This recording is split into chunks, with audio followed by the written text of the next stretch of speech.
Yo, what's going on, guys? Welcome back. And today we have the rise and fall of Jamahal Hill. Well, obviously UFC 311 is done, and Jamahal Hill has now been finished 2 fights in a row, losing to Yuri Prohaska in a dominating fashion of some sorts. I mean, Jamahal Hill had moments, but I thought Yuri had the more standout performance. With Jamahal Hill, he's always had that janky, weird striking style. The weird thing that when he fights a guy like Yuri, who his defense is to get hit and to just keep coming forward, and he did that. The thing that really surprised me in this was the ability for Yuri to read Jamal moving forward. I mean, multitude of times. Like the first time he dropped him, I believe in the first. I can't remember now, but when he dropped him the first time, he caught Jamal coming in and Jamal throwing. Second time, he hurt Jamal, I believe, in the third round. He hurt him as Jamal was wildly throwing. Wildly. And he countered him. And then, respect to Jamal for even getting up and continuing after that because it was a crazy. I mean, he spun his chin all the way around. It was wild. And then he survived. He got up. He kept going. He got hurt again. And all of this was just the commentary team talked about it. Jamal was crazy reaching. And I think a lot of it was expecting to find Yuri.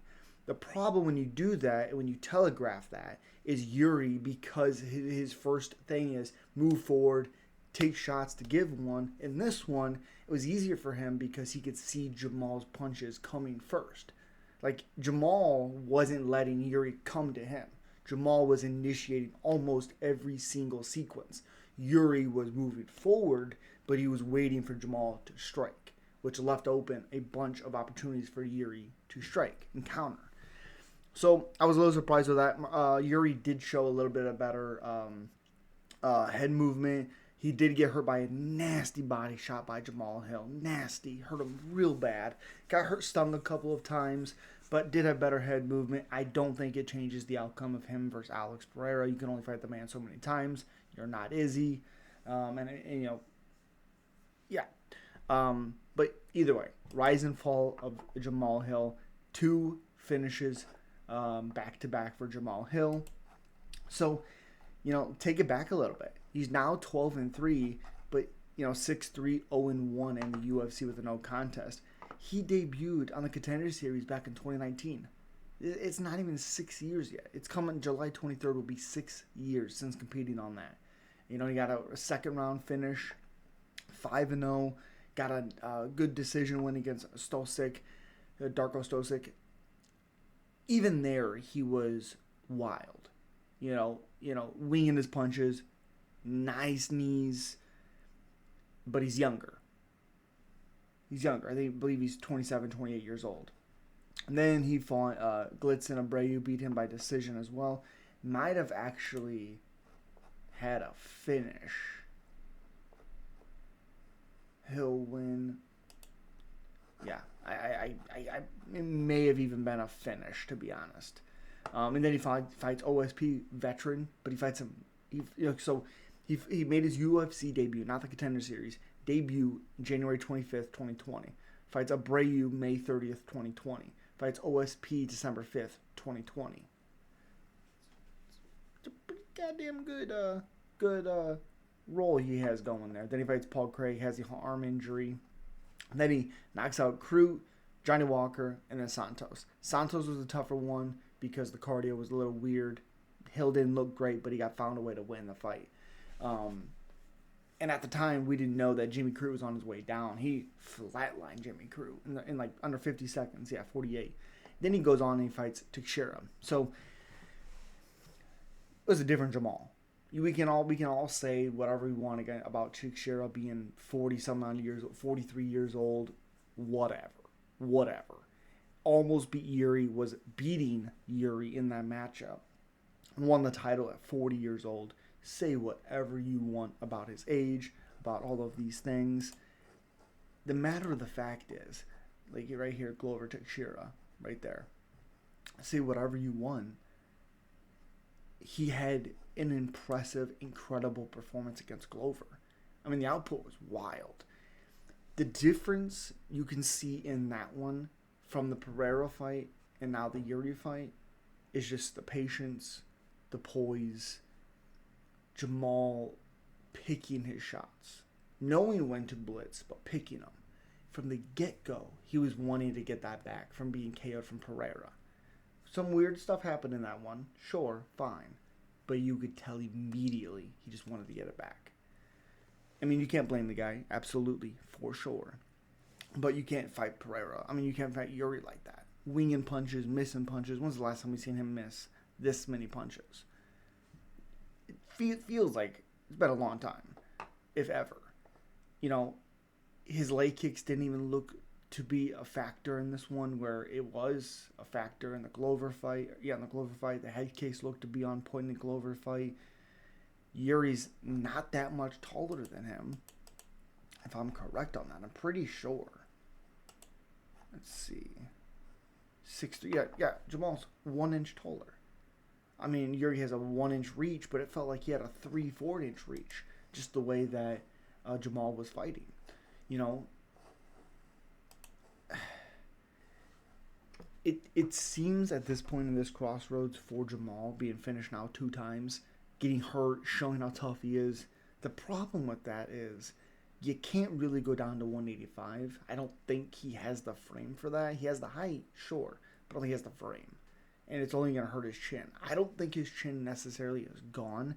I just think he takes unnecessary shots and chances to get it. Because if the guy that fought Glover Teixeira fights Yuri, that Jamal Hill beats him. I mean, that version of Jamal Hill beats Yuri. But Pereira took a little of that confidence away. And Pereira took what made Jamal a crazy threat. His accuracy was gone. It was way less. I mean, even if you look at, let's see, Jamal. You look at their stats, and you see how many times he missed in this one. I mean, Jamal, he was 81 of 177 at a 45% clip. Yuri was 97 of 165. Yeah, he threw 12 less, but he landed 16 more. Total strikes was 84 of 180, 101 for 170 for Yuri. Again, he missed 55 to 145 to the head for Jamal Hill. 55. The most damage he had was 24 of 29 to the body. He only threw 3 leg kicks against Yuri Prohaska. At distance, he was 68 of 158. Clinch, 13 of 19. It's crazy. Round 1, Jamal Hill was 23 of 64. Round 2, he was 38 of 74. Better clip than Yuri in the first one. Fine. Third fight, 20 of 39. Gets hurt real bad. And then Yuri was 43 of 58. But holy moly. I mean, again, distance. That's where, you know, he was fighting in this fight, and it just didn't make sense. His punches looked sloppy. His punches didn't look... he looked comfortable and willing to exchange, but he was exchanging in circumstances that he didn't need to exchange at. I mean, that's just the reality. You know, look at Jamal Hill. What was that? 45%? Yeah, 45%. You look at him against Pereira, which didn't last very long. He was still at 54%. You know, you look at Glover, you know, he was 57%. And then he threw 402 strikes, landed 232. I mean, come on. You look at the Santos fight, 58%. You look at Johnny Walker, obviously didn't have to do too much, 31, but he was 6 of 19 and he knocked him out in the first round at 255. You know, you look at Jimmy Crute, again, doesn't really matter because he knocked him out quick. He's still at 40%. You know, OSP, you look at that one, 53%. He was missing knee to the body. That's what it was for Jamal Hill.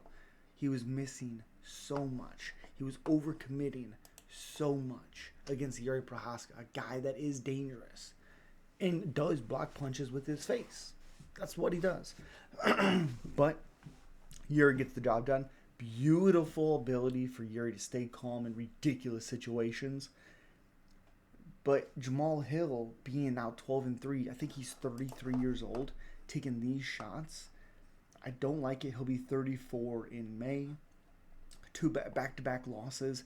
Who does he fight now? Khalil Roundtree? Do you know what Khalil Roundtree would do to Jamahal Hill? Does Jamahal have a chance? Absolutely. He has power. He is willing to exchange. You can catch anybody if you just exchange enough times. That's reality. But, again, like I said, who does he fight? Khalil Roundtree? Bo Nickel? You can't fight Paul Craig again. He moved down a weight class. I mean, who do you fight at this point in the middleweight division? Paulo Costa? Okay, all right.